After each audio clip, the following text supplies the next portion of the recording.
Interview.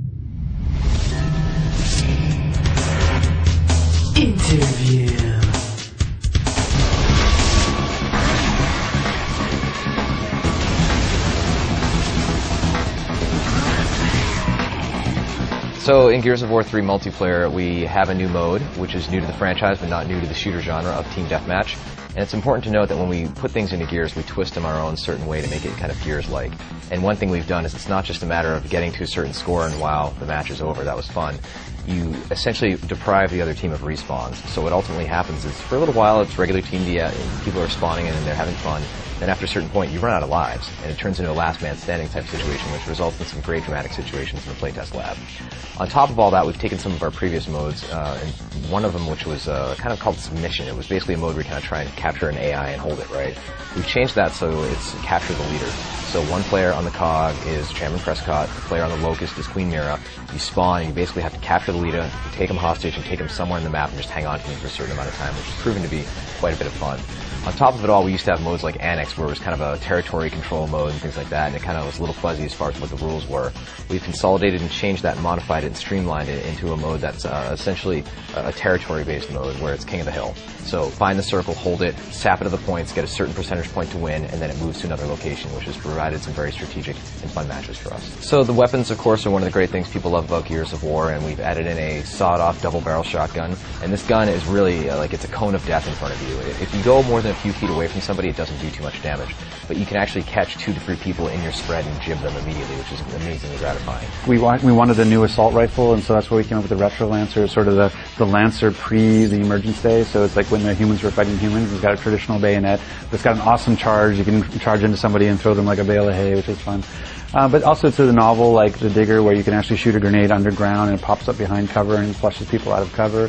To the new heavy like the One Shot, which is this really heavy sniper that can blow through a mauler with his shields with a single shot. So we had the full gamut from and then we even did things like changing the pistol, like the Gorgon pistol went from being sort of those burst fire and single fire to now in its sort of the next incarnation, it's actually a submachine gun. So it's really good for meat bagging meat bagging and using the Gorgon. On top of that, we have the Hammer Burst returning. It's semi-automatic. Pull the trigger and fire as fast as you can almost. And we have iron sights, which is a first for the franchise, so you can actually zoom in and see your enemy closer and take them out from a longer distance. So everything covered from super close range, the sawed-off double-barrel shotgun, all the way through to the Hammer Burst. Well, there's lots of new stuff you can do in terms of abilities in Gears of War 3. I mean, there's the mantle kick, which is a way of kind of rewarding the aggressor when 2 people are on the same piece of cover, just on opposite sides. You can actually mantle into them and knock them and get a shot off. But there's also things like, with the Retro Lancer charge, we've got things like being able to spot now, where you can spot an enemy for your teammates and call out that you see an enemy. The new TACCOM has new things you can see. You can actually spot, go to a new map and find it where the power weapons are going to spawn right away. There's all kinds of sort of layers we've added into the core gameplay, which just made it that much easier to play in terms of a new player coming to it, but also even deeper too for core players.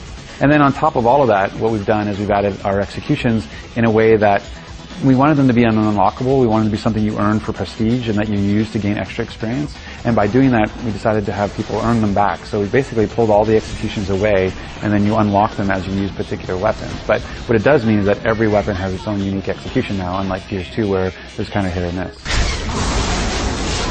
So some of the characters we have that are playable in multiplayer, we haven't really announced the final set as far as the actual number of them.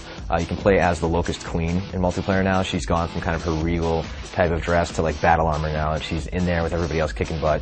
Females are very well represented in this game now. You have Anya, who of course was the dispatcher previously in the game, and now she's a tough soldier, seeing as it's been 18 months since the last game. You also have Sam Byrne, who's another really, really tough female, kind of has a slightly darker complexion and has a little bit of an attitude, voiced by Claudia Black, of course, who's just a wonderful voice actress. As well as unlockable characters, right? We have, you can play as, Augustus Cole, the Coal Train, right? But you can also unlock his thrashball outfit, being, of course, the sport that he used to play. So seeing this guy who essentially looks like a football player running around and beating the crap out of these locust creatures is immensely gratifying. We hope players want to continue to grind and unlock these things. So we have lots of new maps. I mean, I think so far we've revealed 5 of the new maps that we have, and we have everything from, Trenches, which is sort of a locust-themed map, which has a sandstorm that blows in when you hear the horn roar, to Thrashball Stadium, where Cole used to play, to Overpass, which is a sinking map that over time will actually go into the underground as you're playing. And so it doesn't change the battlefield, but it does give a sort of cosmetic change to the world, and makes the maps feel a lot more interactive and dynamic. one of the mantras we have for Gears of War 3 is if you've never played a Gears game before, like, just give this one a go, right? Because we're going to recap the story very well at the beginning. You're going to know exactly what's going on. When you get into the online space, we wanted to make sure that it wasn't just, welcome to Gears, here's a shotgun to the face, now wait 3 minutes to play again for that same experience. The hardcore love it, the casual gamers might not so much. By adding Team Deathmatch, that's going to help, so players can maybe only wait 10 seconds in a spawn queue, and then they get back in and they get to get some kills and start the experience grind, right? On top of all that, we were putting in a feature that I think might be slightly controversial, but I think is going to help the game in the long run. It's kind of a newbie assistance to the game, whereas we detect if you've never played Gears 1 or Gears 2, have no achievements, you get a little bit of help for your first 10 kills. You get a little bit of extra health, get a little bit of a damage boost. So we can give them a little bit of the taste of how good it feels to take somebody down in the Gears world. So hopefully, by the time this thing eventually wears off, the training wheels are off and they can kill everybody else with equal skill. So originally Gears 2 was slated to ship in April 2011. We have since made the strategic decision to ship it in holiday window for 2011. We're really excited about the delay, actually. I mean, I understand why it's frustrating for some of the customers. And from our side, you know, the fact that we were completely on track for an April release, it is a little disheartening from that perspective. We were getting set up and we were starting to really close down the project and getting ready to ship it for April. But at the same time, there's a huge opportunity here, which is, you know, betas are not trivial. There's a lot of work to getting, you know, to go through cert and has to be polished enough to be able to go there, because everybody sort of treats it as a demo nowadays. It's not just a beta. And so to have a highly polished beta and have enough time to get fan reaction so that you can incorporate that reaction into it, it takes a lot of work and it takes time. And so that extra 5 months, you know, in that time period, we're going to be able to do that, and not only do it, but I'll do it on top of dedicated servers so that we can actually really test the scalability and are the data centers in the right place, are we in the right place globally, all that kind of stuff. So we're really looking forward to having, you know, this really polished multiplayer experience when Gears 3 ships. Game is coming out holiday 2011. Haven't locked down a specific date, but it's of course exclusively on Xbox 360.